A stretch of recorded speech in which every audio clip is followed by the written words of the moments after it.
Welcome back to Empire Total War, United Provinces, campaign played on hard. That's a grand campaign played on hard. We're going all the way up to 1800. For those people that are new, this should be video about 190, I would say, about now. Happy New Year, by the way. It's 2010 or 2010. Apparently there's going to be, the government are going to be making a decision, our government, as to whether we're going to call it one or the other. I'm not too sure. But anyway, here we go. I've decided, because Savoy can't do anything, they can't repair anything or do anything, and they've got too large an army for what they've got. I'm going to make peace with them. I don't think they're going to be able to attack me for a long, long time, and I need the money. So what I'm going to do is call up Savoy, and I'm going to request peace. They're struggling, like I say, they can't afford to do what they're doing at the moment. So I want a trade agreement out to them as well. Let's see if they've got any technology. Yeah, we'll have that. That gives us, it's cheaper to do. We get an increased town wealth by 2, and it's cheaper to build cultural buildings, so that's quite nice for us, isn't it, as well? But what I also want is military access, so I'm going to go for that as well. So if he decides to do anything threateningly, I'll be in his own territory when he does it, rather than when he gets all the way to Paris. So let's see if he'll accept that or not. See how desperate he really is. I'm sure the Marathas are equally desperate, but I want their territory. I don't want Savoy, but anyway, there you go. I want Savoy to be a bit of a buffer between me and the other European nations, so we'll accept that. Thank you very much, very pleased with that. Yep, that should give us an increase in trade. Just have a quick bob over to there and have a look at the trade screens. Trade. Have a look at Savoy. I'm not doing anything with Austria, by the way. They're allied to Great Britain. I don't want to stop trade with them, even though it's costing me money not trading them. None of those are being traded through them. Does it actually show me the total amount lost? Bonus income is lost. What? No, it's just telling me about bonus income, that's all. Anyway, look down at Savoy, 977 we've made from that. I'm looking to cost cut as well. I've got units over here, all these dragoons that I needed, if you remember, in the early stages when we first took Tangier. I don't want these here anymore. I'm looking now to save some money. I'm going to keep the better quality units, that's these there. Those there, sorry. That one up to 60, and then what I'll do is I'll see if I can just do that, improve those two, and we'll just keep those 3, as well as the general, of course. The general doesn't cost us anything, so we might as well keep him anyway.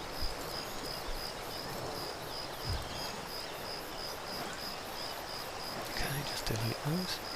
Oh, what am I doing? Done the wrong thing there. Get rid of that. I want to disband all 3 of those, you fool. Right, okay, so that's those gone down.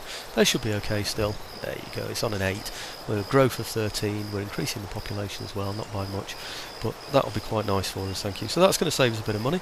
So we should have got approaching 2,000 from doing those 2 things on next turn, I would expect.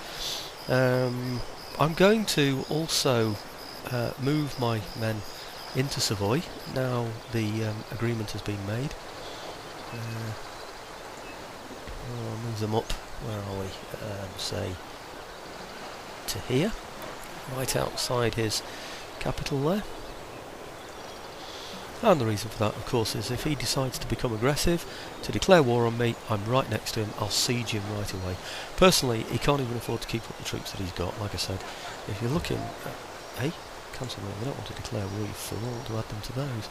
If you look on here, you'll find that he's only got 571. With an army of that size, he can't afford to feed them all anyway, let alone get this port back and get his trade back and things. So it's going to be many, many, many moves before he can do anything. He might decide to declare war on me because he needs to reduce his number of troops, of course. But other than that, I think we're fairly safe there. Okay. The other thing I want to do is Wurttemburg would be our friends. They're very close, actually, in terms of well, in terms of diplomacy, they're not sort of like on massive minuses. Well, come on, let's have you. They're not on massive minuses or anything. So I'm going to see if I can improve the religious differences between the two. See if that makes a difference. Come on, I don't know why it's taking me so long to click those. If we look on the diplomacy screen, it's not going to let me do it now, is it? Because wants that one to move first. Why on earth did he go into that? I didn't ask him to go in there, did I? I asked him to come up here, didn't I? How stupid is that? Right, okay, the idea is we're going to start moving into Wurttemberg, and we're going to start we're going to start converting into Protestantism. If we look on down here, like I said before, on the Wurttemberg screen, on the minor nations, If you just hover over Wurttemburg, there we go. We'll see we're on a minus 191. 148 of that is war. So basically 150 from 190, you're not far off. So we're on a minus 40 in there. Now, we've got different government types, can't do anything about that. But if we get a trade agreement with them, that can be worth 60. So I mean, there's a plus 20 straight away. There are some religious differences as well as a minus 5. That's what I'm going to work on now, see if I can convert him over to my religion and stop him making war on me, because I want him to stay there. I want him to be a buffer between me and the rest of Europe. That's the plan anyway. Okay, I wonder if I can get rid of this fort. It's no good to me. They don't seem to be able to get rid of these forts, do you? Which is a nuisance. I'd love to be able to just get rid of that. All it is a place that someone else can use, because I'm not going to be using it, which is a bit of a nuisance. I've got 155 to spend as well, actually, so what I'll do is I'll see where I can spend that on. 108, they're good, aren't they? What is that, 3? 4 chevrons? Anyway, let's see if we can improve those. We can. See what else we can improve. Nope. These are coming quite handy. They've got quite a few chevrons as well. What's 105? No, it has to be the 107. Okay, that's taken us down to 1. So we've spent all the money now, and I think that's probably about the most we can do now for the summer of 1741. So let's see what the winter of 1741 brings.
Okay, this is not surprising, I suppose. The Wurtembergers have decided to attack us.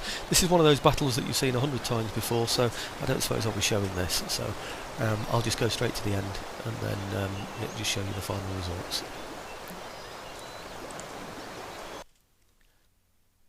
Okay, you can see the dying throes of the battle. I did say I wasn't going to show this battle, but it's a nice little scene here, isn't it, as they all come charging through here. They've attacked from all different sides, and as you can see, I've defended both sides with my troops also in the buildings. Now what's happened is he's broken down the walls, his reinforcements have come through, and he's thinking he can defend himself. I don't think that's very likely, personally. Anyway, here we go.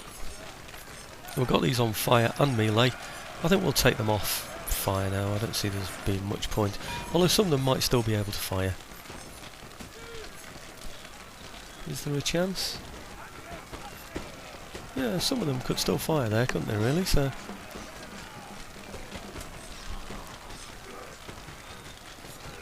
yeah, I'll leave them all on fire and melee. It looks like we might have some opportunity there. He really has packed a lot of troops into there.